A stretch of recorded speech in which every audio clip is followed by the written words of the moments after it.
लोग कहते हैं कि ये सब सत्ययुग, द्वापर युग, त्रेता युग की ही बातें हैं। तो क्या कलयुग में अप्सरा के विश्लेषण मिलना या फिर उनके अनुभव होना, क्या ये संभव है? अप्सरा होती है, उसका अस्तित्व है और वह आज भी इस ब्रह्मांड में है।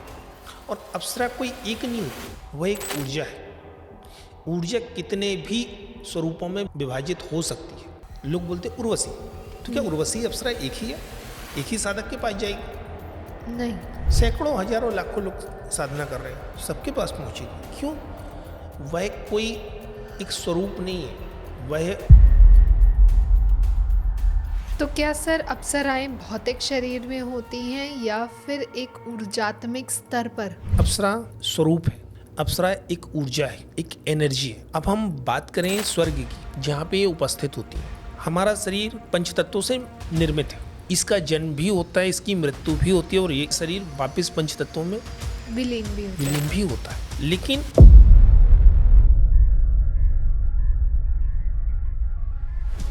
नमस्कार और स्वागत है आपका एक नए पॉडकास्ट एपिसोड के साथ, जहां हम बात करते हैं अलग अलग तंत्र साधनाओं की।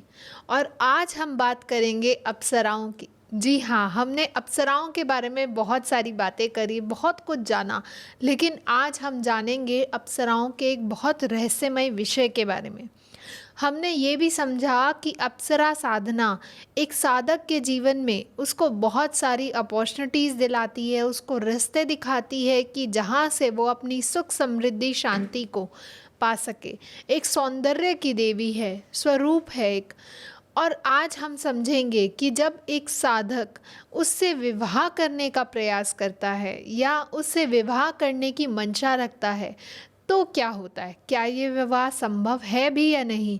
और ये विवाह हम लोगों के मन में एक ही प्रश्न आता है कि ये पॉसिबल कैसे है।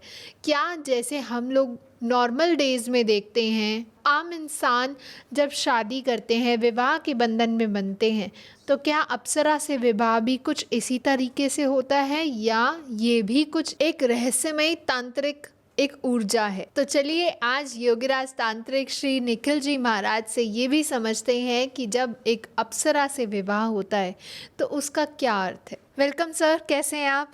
जय माता दी, जय मां कामाख्या। जय माता दी, जय मां कामाख्या। कैसे हैं सर? भगवती कृपा।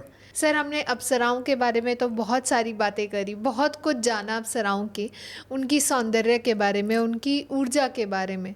तो सबसे पहले अगर मैं एक सामान्य व्यक्ति की दृष्टिकोण से अगर मैं समझना चाहूँ तो क्या वास्तव में अप्सरा अभी भी इस धरती पर है?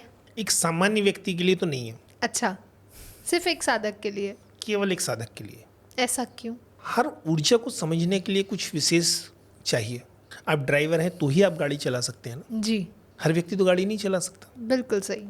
इसी प्रकार से अगर आपको किसी शक्ति को अनुभव करना है, अप्सरा भी एक शक्ति ही है, जी, तो आपको उस लेवल पे जाना होगा। जब तक आप उस लेवल पे नहीं जाएंगे तब तक आप उस शक्ति को अनुभव नहीं कर पाएंगे। आज हमारे सोशल मीडिया, इंटरनेट ने अप्सरा साधना को बहुत अच्छा बताया है और है भी। इसके जैसी साधना कोई नहीं है, इसके जैसी शक्ति कोई नहीं है। और मैं कहूँ तो एक सामान्य से सामान्य व्यक्ति के जीवन में भी बिना स्त्री के कुछ नहीं हो सकता। जी, और जो अप्सरा है वो स्त्री तत्व की सबसे सर्वोच्च रचना है। चाहे वो प्रेम में हो, चाहे वो समर्पण में हो, चाहे वो गाइडेंस में हो, उससे अच्छी और उससे सुंदर और उससे सरल पूरे ब्रह्मांड में कोई रचना नहीं है। लोग कहते हैं कि ये सब सत्ययुग, द्वापर युग, त्रेता युग की ही बातें हैं। तो क्या कलयुग में अप्सरा के विश्लेषण मिलना या फिर उनके अनुभव होना, क्या ये संभव है? बिल्कुल संभव है। मैं स्वयं साक्षी हूँ अच्छा, कि अप्सरा होती है, उसका अस्तित्व है और वह आज भी इस ब्रह्मांड में है। अच्छा, और अप्सरा कोई एक नहीं होती, वह एक ऊर्जा है। ऊर्जा कितने भी स्वरूपों में विभाजित हो सकती है। अच्छा, लोग बोलते उर्वशी, तो क्या उर्वशी अप्सरा एक ही है? एक ही साधक के पास जाएगी? नहीं। सैकड़ों हजारों लाखों लोग साधना कर रहे हैं, सबके पास पहुंचेगी। क्यों? वह कोई एक स्वरूप नहीं है, वह ऊर्जा का एक पुंज है, जिसके अंदर जैसा सामर्थ्य होगा उसके अंदर वो ऊर्जा वैसी जाएगी। अच्छा। दूसरी चीज, अप्सरा सबको चाहिए, सब चाहते हैं अप्सरा मेरी हो, लेकिन उसे महसूस करना, उसे फील करना बहुत कम लोग चाहते हैं। कहते हैं ना, अगर मानो तो पत्थर में भी भगवान है। उसी प्रकार से अगर आपको अप्सरा का सानिध्य चाहिए, उसे महसूस करना है, उसे जानना है कि वो सच में है कि नहीं है, जी। तो सबसे पहले आपको उसे अपनी कल्पना में लाना होगा। किस प्रकार से? इसके बहुत सारे गुप्त विधान हैं। आपको अपना मन एकाग्र करना होगा, आपको अपना समर्पण देना होगा उसे, आपको उसके स्वरूप की कल्पना करनी होगी, आपको उसके सौंदर्य की कल्पना करनी होगी। केवल मंत्र जाप करने से, आगच्छ आगच्छ बोलने से अप्सरा नहीं आती। मंत्र जाप भी होते हैं, वो भी अति क्लिष्ट होते हैं। क्लिष्ट अर्थात कठिन होते हैं। जी। नहीं तो क्लिष्ट का कई लोग तामसिक मतलब निकालते हैं। कठिन होते हैं। तो मंत्र अपनी जगह तो है ही, लेकिन मंत्रों से ज़्यादा महत्वपूर्ण है आपका निश्चय, आपका समर्पण और आपकी अप्सरा को प्राप्त करने की चाह। अच्छा। बिना चाहत के आप किसी स्त्री को प्राप्त कर सकते हैं क्या? बिल्कुल भी नहीं। आपके मन के अंदर भले आप एक तरफा कितना भी प्यार कर लो, लेकिन जब तक वो नहीं चाहेगी तब तक वो आपके पास नहीं आएगी। बिल्कुल। और आज हमारे सोशल मीडिया और इंटरनेट ने बोला कि आगच्छ आगच्छ करते रहो, आ जाएगी। और फिर बोलते हैं कि ना तो अप्सरा का अनुभव होता है, ना प्रत्यक्षीकरण होता है। जी। अपने आप को उसके लायक तो बनाओ। आपको विश्वास तो होना चाहिए कि अप्सरा है और वो मेरे पास आएगी। उसका इस प्रकार से स्वरूप है, जी। इस प्रकार से उसकी सुगंध है। फिर देखो आपके जीवन में क्या परिवर्तन आते हैं। तो क्या सर अप्सराएं भौतिक शरीर में होती हैं या फिर एक ऊर्जात्मिक स्तर पर? अप्सरा एक स्वरूप है, अप्सरा एक ऊर्जा है, एक एनर्जी है। अब हम बात करें स्वर्ग की, जहाँ पे ये उपस्थित होती हैं। हमारा शरीर पंच तत्वों से निर्मित है। जी। इसका जन्म भी होता है, इसकी मृत्यु भी होती है और ये शरीर वापस पंच तत्वों में विलीन भी हो जाता विलीन भी होता है। ना तो कभी ये जन्मी है, ना कभी ये समाप्त होगी। अच्छा। ये अजर है, अमर है, ना कभी इसका यौवन कम होगा। तो एक ऊर्जा है, ये पंच तत्वों से मिलकर कोई बना हुआ शरीर नहीं है। और ऊर्जा की सबसे बड़ी खासियत जो होती है वह होती है कि ऊर्जा किसी भी स्वरूप को धारण कर सकती है। बिल्कुल सही। तो वह एक ऐसी ऊर्जा है कि अगर वो चाहे तो आपके पत्नी के स्वरूप में भी आ सकती है, आपकी प्रीतमा के स्वरूप में भी आ सकती है, आपके मित्र के स्वरूप में भी आ सकती है और उन स्वरूपों में आके आपके जीवन को बदल सकती है। तो यदि अगर अप्सराओं का अस्तित्व है तो सामान्य व्यक्ति उसको किस स्तर पर देख सकते हैं या अनुभव कर सकते हैं? सामान्य व्यक्ति उसकी ऊर्जा को अनुभव कर सकते हैं। और आज भी मैं दावे के साथ कह सकता हूँ कि बहुत सारे लोगों ने, बहुत सारे साधकों ने जो भी साधनाएं की हैं, उन्हें ऊर्जा का ही अनुभव होता है। अच्छा।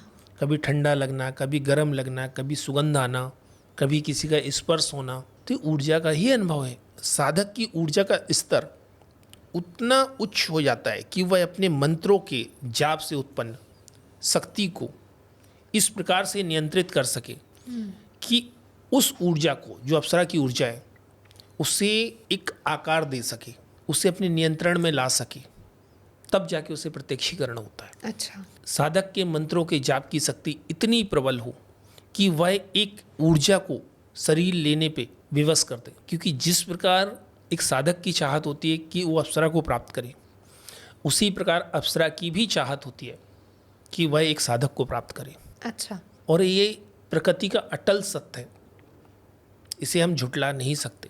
ओके। जिस प्रकार से साधना में भैरव का स्थान है, भैरवी का स्थान है, जब तक दोनों का मिलन नहीं होगा तब तक आपके चक्रास अलाइन नहीं हो सकते, तब तक आप तंत्र में संपूर्ण नहीं हो सकते। उसी प्रकार से जब तक अप्सरा को साधक नहीं मिलता और साधक को अप्सरा नहीं मिलती, तब तक साधक भी पूर्ण नहीं हो सकता। अच्छा। लेकिन अप्सरा ना तो भोग की वस्तु है, ना विलास की वस्तु है, वह एक दिव्य ऊर्जा है और लोग इसे केवल भोग विलास तक सीमित रखते हैं। बिल्कुल सही। जिस साधक ने इसे अपने अंदर आत्मसात कर लिया, उसे ब्रह्मांड का ज्ञान प्राप्त हो जाता है, उसे फिर किसी वस्तु की आवश्यकता नहीं होती। बिल्कुल। क्योंकि यह जो ऊर्जा है, यह अपने आप में अत्यंत ही उच्च कोटि की है। अगर हम इसे विस्तार से समझें तो जिस प्रकार से हमारे भैरवी तंत्र में कहा गया है कि मैथुन, पंचमकार में एक शब्द का प्रयोग होता है मैथुन। जी। वह मैथुन क्या है? शारीरिक शरीरों का मिलन नहीं है, वह है हमारे स्वयं के शरीर के अंदर उपस्थित अगला और पिघला नाड़ियों का घर्षण से जो ऊर्जा उत्पन्न होती है वह है।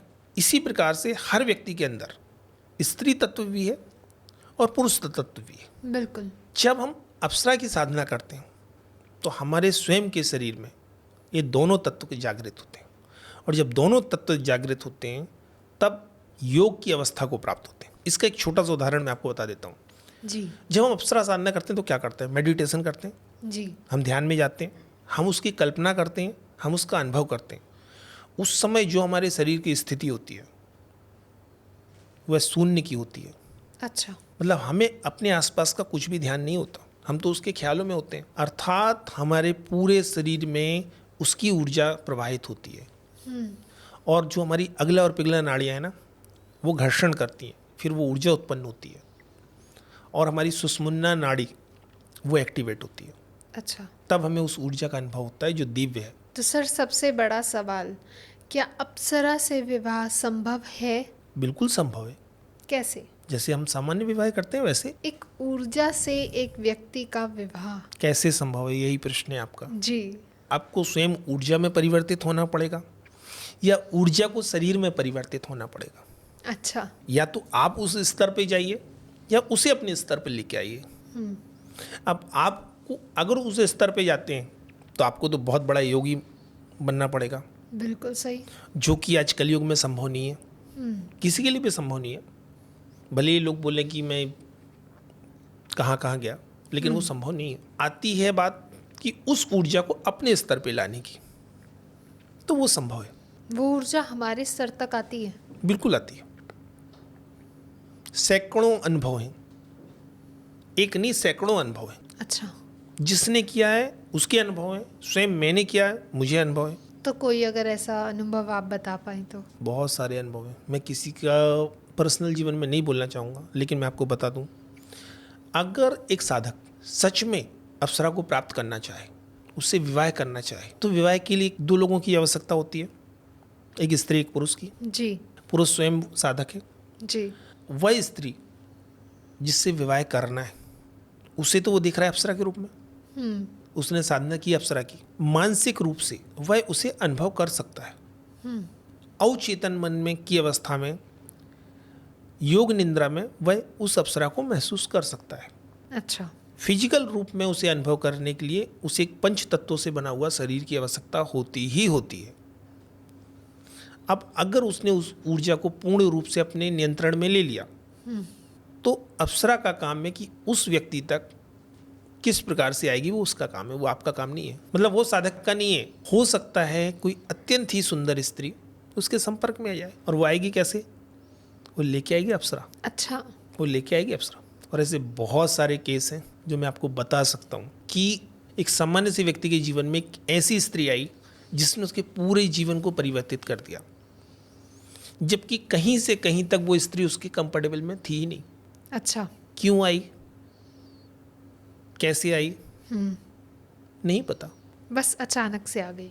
अचानक से आई भी और अचानक से चली भी गई। चली भी गई? क्योंकि शक्तियों का काम ही होता है, जब उनका काम समाप्त हो जाता है तो वो अपने स्थान पे वापस लौट जाती हैं। कोई भी शक्ति हमेशा के लिए आपके पास नहीं होती, जी। क्योंकि वो सब कुछ वचन में बाधित होता है। जितने समय के लिए उनको आना था उतने समय के लिए आएंगे, आपका काम करेंगे, उसके बाद अपने स्थान पे वापस चली जाएंगी। तो अगर हम उनका आह्वान करना चाहें, उनको वापस से बुलाना चाहे, तो क्या वो आती हैं? देखिए, शक्तियाँ कब वापस जाती हैं? या तो साधक की तरफ से कोई गलती हो, या साधक उनको तृप्त ना कर पाए, अर्थात उनकी आवश्यकताओं को पूरा ना कर पाए, या साधक के अंदर घमंड आ जाए। अच्छा। फिर वो शक्ति को ना समझे तो शक्तियाँ छोड़ के चली जाती हैं। ऐसे कई केस हैं। कोई अगर ऐसा केस अगर आप बता पाए? मेरा एक मित्र है, साधक नहीं था। अच्छा। बिल्कुल कोई साधक नहीं था। पहले काफ़ी अच्छे परिवार से था। कुछ परिस्थितियाँ ऐसी हुई कि उसका सब कुछ समाप्त हो गया। काफ़ी टाइम तक मेरे साथ था, फिर कहीं छोटा मोटा काम करने लगा, उसके बाद भी जीवन यापन नहीं हो रहा था। आज लगभग आज से 10 साल पहले मुझसे मिला, छत्तीसगढ़ में ही मिला था। अच्छा। किसी कारखाने में छोटी सी नौकरी कर रहा था, अकेला था, भाई बहन कोई भी नहीं थे। मेरे पास आया, बोला, उस समय मैं भी जंगल जंगल घूमता रहता था, दंतवाड़ा में काफ़ी टाइम गुजारा मैंने, वहाँ पे उससे भेंट हुई। तो मैंने उसको बोला कि हाँ ठीक है। पहले तो मुझे भी विश्वास नहीं था कि ऐसा कुछ होता है। मैंने भी एक गुरु की लिखित पांडुलिपि थी, उसमें से निकाल के मैंने दिया उनको कि ये करो, अगर भगवती की कृपा होगी तो जीवन बदल जाएगा। अच्छा। मेरे यही शब्द होते हैं, क्योंकि मेरा कुछ नहीं है, मैं एक माध्यम मात्र हूँ। अंतिम निर्णय भगवती का होता है। सही बात है। लगभग 30 दिन की साधना की। और साधना क्या की, मजदूरों का जीवन था, तो कोई बहुत ज़्यादा पूजन सामग्री तो थी नहीं उसके पास, और ना वो कर सकता था, ना उपवास, ना कोई भोग। मेरा भी यही कहना है, किसी को भी, जो भी साधक है, करना महत्वपूर्ण है। आप कितने नियम से कर रहे हैं वो ज़्यादा महत्वपूर्ण नहीं होता। शक्तियाँ आपकी भाव देखती हैं, उन्हें आपकी सामग्री से कोई बहुत ज़्यादा लेना देना नहीं होता, जो दैविक शक्तियाँ होती हैं। तो मैंने बोला जैसा ही बने करो तो, क्योंकि तुम्हारा कोई खर्चा तो होना नहीं था उसका। जी। आप बिलीव नहीं करोगे, 1 साल के अंदर, 1 साल भी नहीं गुजरा होगा, मुंबई की हाई क्लास मॉडल अच्छा। उसे सोशल मीडिया पे मिली, देन विवाह हुआ, और आज इंदौर में बहुत अच्छा सेटल है, खुद का कारखाना है, सब कुछ है आज उसके पास। अब आप इसे क्या बोलेंगे। तो उसने भी अप्सरा साधना करी थी। अप्सरा साधना ही करी थी। उस व्यक्ति को, गांव के व्यक्ति को, जिससे चलना भी नहीं आता था, पहनना भी नहीं आता था, आज हाई क्लास सोसाइटी में बैठता है। बहुत बढ़िया। उस लेडी ने उसको एक एक चीज़ सिखाई। अब वो लेडी थी ये अप्सरा अप्सरा थी, कौन था भगवती जाने। ठीक है। लेकिन आप समझ सकते हो कि हाई क्लास प्रोफाइल मॉडल एक सामान्य से लोहे के कारखाने में काम करने वाले मजदूर, कोई मैनेजर होता तो बात समझ भी आती, कोई मैनेजर है, कोई हाई पोस्ट पे है, एक सामान्य से मजदूर से क्यों विवाह करेगी। सही बात है। और विवाह भी तब किया जब उसको पूरा सेटल कर दिया। अच्छा। तो ये रियल लाइफ एक्सपीरियंस है। तो सर, जब लोग अप्सरा विवाह की बात सुनते हैं तो लोगों को लगता है ये नॉर्मल, जैसे सामान्य मानव का विवाह होता है उसी की तरीके से होता है। तो क्या ये सच है, ये ऐसे ही है, या फिर तंत्र की दृष्टिकोण से इसका कुछ अलग ही अर्थ है? देखिए, किसी अप्सरा से अगर हम विवाह की बात करें तो इसका उल्लेख हमारे शास्त्रों में भी है। कुछ ऋषियों ने अप्सराओं को बुलाया, उनसे विवाह किया, उनकी संतान भी हुई। लेकिन उसके लिए आवश्यक है कि वह अप्सरा स्थूल शरीर में उपस्थित हो। अच्छा। अगर कोई स्त्री स्वरूप में आएगी तभी तो वह विवाह कर सकती है, तभी तो वह आपके साथ रह सकती है, तभी तो उसकी संतान उत्पत्ति हो सकती है। सही बात है। पूर्व काल में होता था, बिल्कुल होता था, लेकिन तब ऋषियों के पास इतना बल था कि वो पूरे पंच तत्वों को कंट्रोल करके किसी भी ऊर्जा को पंच तत्वों में ढाल सकते थे, उन्हें आकार दे सकते थे। आज हम कलयुग के प्राणी हैं, मन में बहुत सारे दोष हैं, इतने भी अच्छे कर्म नहीं है हमारे, और न इतनी शक्ति है कि हम पंच तत्वों को ढाल सकें, उन्हें आकार दे सकें, या माँ पार्वती जैसे मिट्टी का पुतला बना के भगवान श्री गणेश को उसमें स्थापित कर सकें। ऊर्जा है, आज भी है। अगर एक अप्सरा विवाह की बात करूं तो बिल्कुल विवाह मानसिक रूप से संभव है, शारीरिक रूप से भी संभव है। वो कैसे? मानसिक रूप से आपको याद रहेगा कि आपका विवाह हुआ, आपको याद रहेगा कि आपने उसके साथ आनंद किया, आपको याद रहेगा कि आप उसके साथ में सुंदर सुंदर वनों में घूम रहे हैं, याद रहेगा, अनुभव रहेगा। बट ये फिजिकली या हम कहें प्रैक्टिकली पॉसिबल नहीं है। प्रैक्टिकली पॉसिबल नहीं है। कब कैसे बोल सकते हो? आप मुझे देख रहे हो, मैं आपके लिए हूँ, लेकिन अगर मैं इनके लिए नहीं हूँ, जो हमारा कैमरामैन है ना, इनके लिए नहीं हूँ, तो आप क्या बोलेंगे? मैं हूँ नहीं, अस्तित्व तो है, केवल आपके लिए, इनके लिए नहीं है। तो कैसे आप उसको प्रमाणित करोगे कि है? तो वही तो है सर, जब हम अप्सराओं की बात करते हैं, हमने पुराने पॉडकास्ट में भी यही डिस्कशन किया था कि अप्सरा एक ऊर्जा है, एक स्तर है, तो एक दिव्य शक्ति है। तो वो दिव्य शक्ति जब अपने स्वर्ग लोक से आती है, उतरती है धरती पर, तो वो एक ऊर्जा के रूप में आती है, कहें तो लाइट के रूप में आती है, रोशनी के रूप में। तो उस रोशनी से एक वास्तविक इंसान कैसे शादी कर सकता है? क्योंकि वह इंसान उसे देख सकता है, उसे फील कर सकता है। आप हवा को फील कर सकते हैं लेकिन पकड़ नहीं सकते। लेकिन हम हवा से विवाह भी तो नहीं कर सकते सर। आपको अनुभव होना चाहिए, आप सब कुछ कर सकते हो। अच्छा। हमारे वैदिक में मानसिक पूजा तथ्य है कि हम मानसिक पूजा कर सकते हैं। जी। जब हम मानसिक पूजन करते हैं तो हम किसी देवी देवता को तिलक करते हैं तो हमें अनुभूति होती है कि हम उसे तिलक कर रहे हैं। अच्छा। जब हम मानसिक पूजन अपने गुरुदेव के करते हैं तो हमें अनुभव होता है कि हम उनके चरण धो रहे हैं, हमें उनका स्पर्श फील होता है। जब हम उन्हें पुष्प चढ़ाते हैं तो हमें फील होता है कि वहाँ पे सुगंध आ रही है। इसी प्रकार से जब आप अप्सरा के साथ होते हो तो आपको फील होता है कि आप उसे पकड़ रहे हो, वो आपके साथ में है। अगर आप उसका हाथ भी पकड़ोगे तो आपको फील होगा कि आपने उसका हाथ पकड़ा हुआ है। अच्छा। तो आपको फील होगा, साधक को फील होगा, दुनिया को नहीं दिखेगी। ये तो सर बहुत फैसिनेटिंग बॉलीवुड वाली थीम आ गई कि जब हम कोई मूवी देखते हैं कि उसमें वो इंसान अपना भौतिक शरीर, अपना स्थूल शरीर को त्याग चुका है, लेकिन फिर भी वो कहीं ना कहीं उसी कर्म बंध में बंधा हुआ है, तो वो ऐसा फील कराता है कि वो आसपास है, वो है, प्रेजेंट है। बट उससे विवाह तो पॉसिबल नहीं होता ना सर। फिर वही बात, एक बात बताओ, जी। आप किसी के साथ हो, आप उसे देख सकते हो, जी। आप उसे फील कर सकते हो, आप उसके साथ विवाह कर सकते हो। आप उसे टच नहीं कर सकते सर। आप उसे टच भी कर सकते हो। टच करने के लिए आपको फील होना जरूरी है, किसी को दिखना जरूरी नहीं है। अच्छा। अगर मुझे फील करना है तो मुझे दिखना जरूरी है ना, मुझे फील करना जरूरी है। अपने वो कोई हिप्नोटिक की क्लास देखी होगी, आप जी। फील करो आपके हाथ में गुब्बारे हैं और लोगों को फील होता है ना, that is a kind of hypnotism. हम उसे फील करते हैं। लेकिन जब साक्षात अप्सरा होती है, शक्ति होती है, तो वो हमें फील होती है। अच्छा। बिल्कुल होती है, 100% होती है। अनुभव होता है कि कोई किसी ने हमें स्पर्श किया, अनुभव होता है कि किसी ने हमारा हाथ पकड़ा। जब हम उसे भोग देते हैं तो हमें अनुभव होता है कि उसने हमारा भोग स्वीकार किया। अच्छा। अब अप्सरा साधना में एक पॉइंट आता है कि जब हम अप्सरा को माला पहनाते हैं, उससे वचन लेते हैं, तो क्या आपको लगता है कि कोई स्त्री खड़ी होती होगी हम उसे माला पहनाते हैं? वो ऊर्जा का स्वरूप होता है जिसे हम माला पहनाते हैं, और माला गादी पे जाके गिरती है। अच्छा। जो हमने उसका स्थान बनाया होता है ना, तो जब हम उसको माला पहनाते हैं तो वो माला वहाँ पे उपस्थित होती है, वो सीधा उस स्थान पे ही गिरती है जहाँ पे हमने उसकी स्थापना की है, जहाँ वो प्रेजेंट है। तो विवाह करने के लिए आपको फील होना जरूरी है, दुनिया को दिखना जरूरी नहीं है। केवल यही तथ्य, और इस तथ्य के लिए बहुत सारे लोग परेशान हैं कि प्रत्यक्षीकरण का अर्थात क्या है? आपको दिखे ना, कि पूरी दुनिया को दिखाना है, आपको दिखनी चाहिए। और अगर आपकी इच्छा है, एक तो हो गई मानसिक स्थिति कि शक्ति ने आपके साथ है, उन्होंने आपको उसका आभास भी करा दिया, आपके साथ विवाह भी किया, आपसे बात भी कर रही है। लेकिन अगर उसे लगा कि आप सच में उसके प्रति समर्पित हो निस्वार्थ भाव से, तो वह किसी भी शरीर में स्थापित हो सकती है, और आपको जो चाहिए वो पूरे जीवन भर दे सकती है और आपके साथ रह सकती है। तो मतलब अगर कोई भी व्यक्ति है, कोई भी स्त्री है, तो वो उसके अंदर प्रवेश करेगी, उसकी ऊर्जा उसके अंदर प्रवेश करेगी। वो कोई आत्मा नहीं है कि उसके अंदर प्रवेश करेगी तो वो 1680 वाले ड्रेस पहन के सामने आ जाए, जी, जैसे कि पोस्टर में आपने देखा होगा अप्सरा का।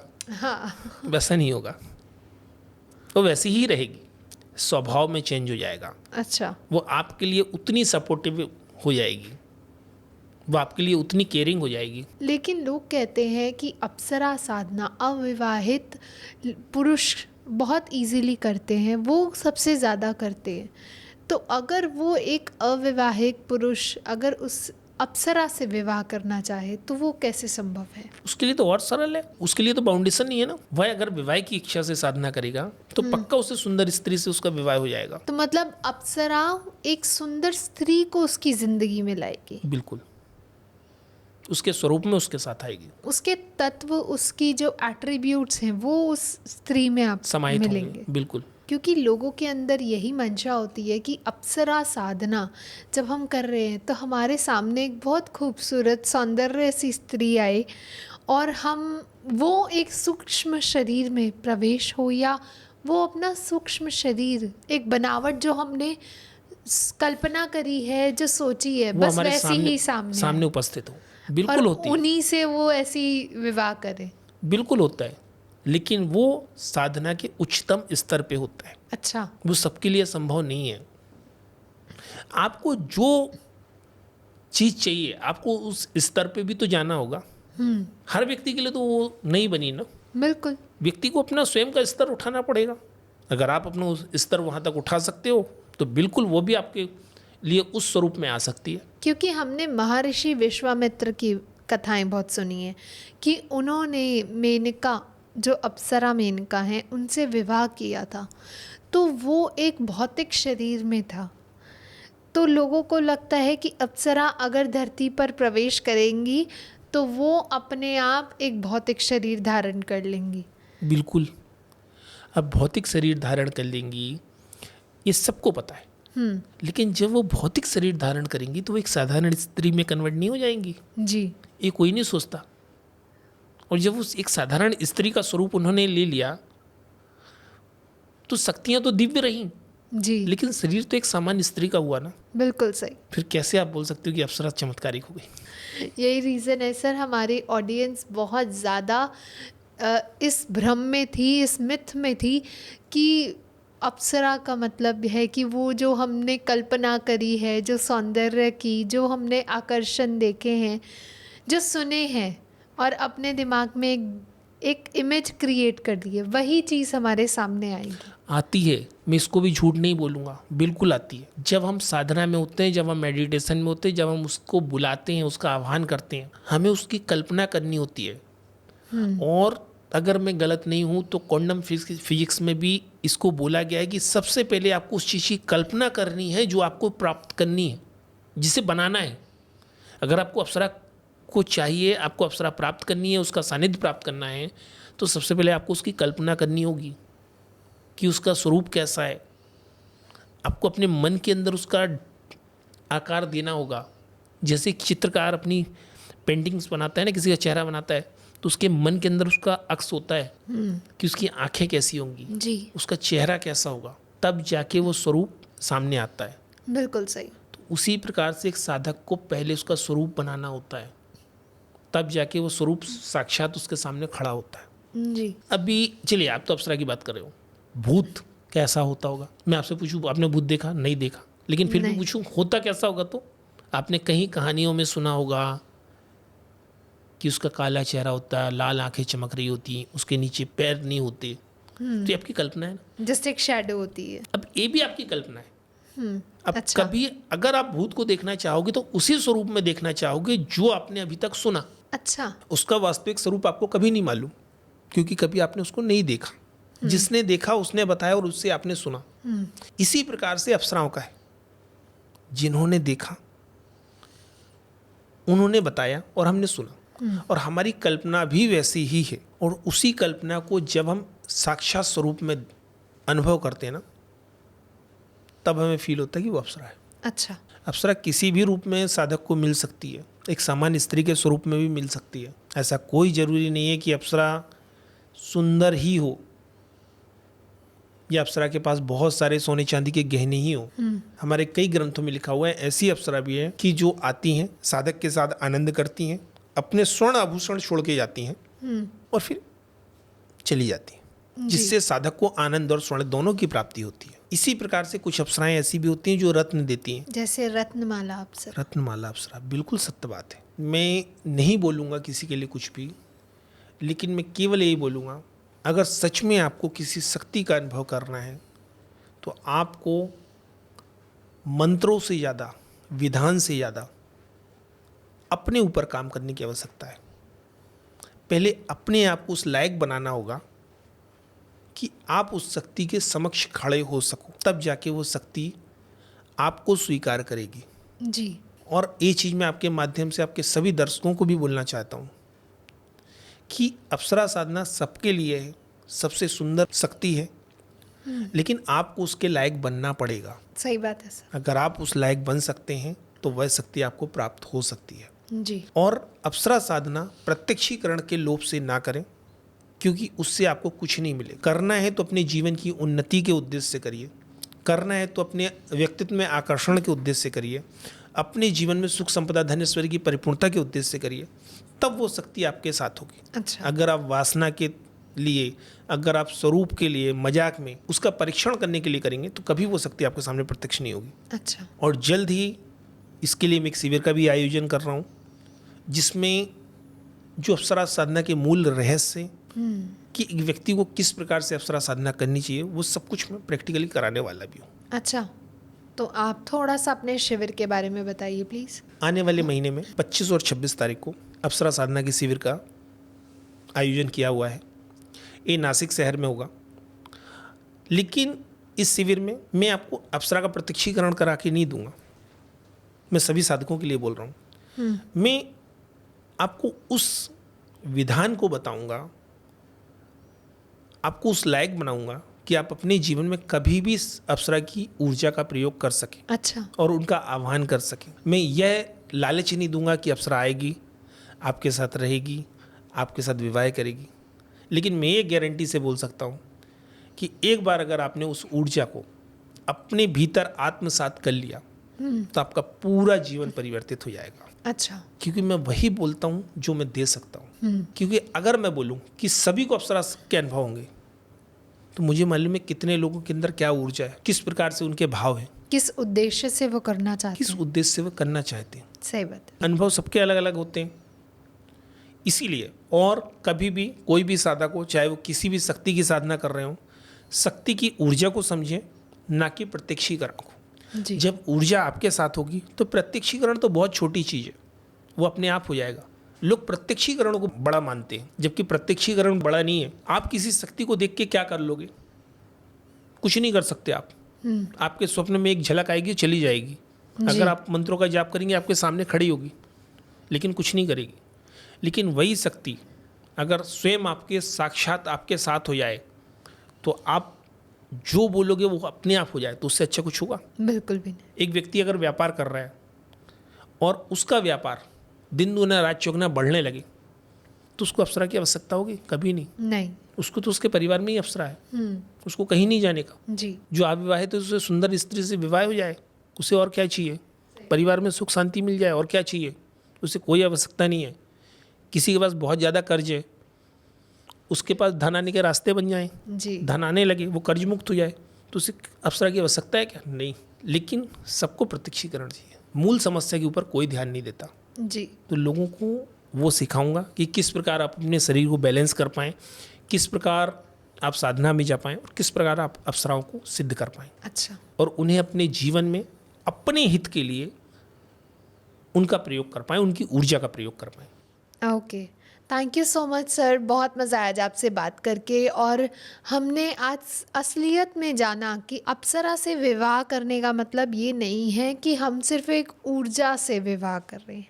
हम उस ऊर्जा, उस तत्व को अपने में विलीन कर रहे हैं, वो असली अर्थ होता है। बिल्कुल सत्य बात है। तो thank you so much sir. ऐसे ही मिलते रहेंगे। बहुत सारे ऐसे टॉपिक्स हैं जिनके और गहराई और अस्तित्व के बारे में हमें आपसे ऐसी चर्चा करते रहनी है।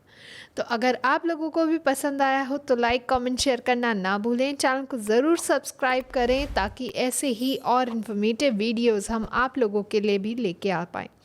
साथ में ही सर का अप्सरा शिविर आ रहा है, तो अगर आपको इस बारे में कोई भी जानकारी चाहिए हो तो नीचे डिस्क्रिप्शन बॉक्स में नंबर्स दिए गए हैं जहां पे आप सर को कनेक्ट कर सकते हैं। इन्फॉर्मेशन आपको मिल जाएगी। तब तक के लिए स्टे हैप्पी, स्टे सेफ। धन्यवाद।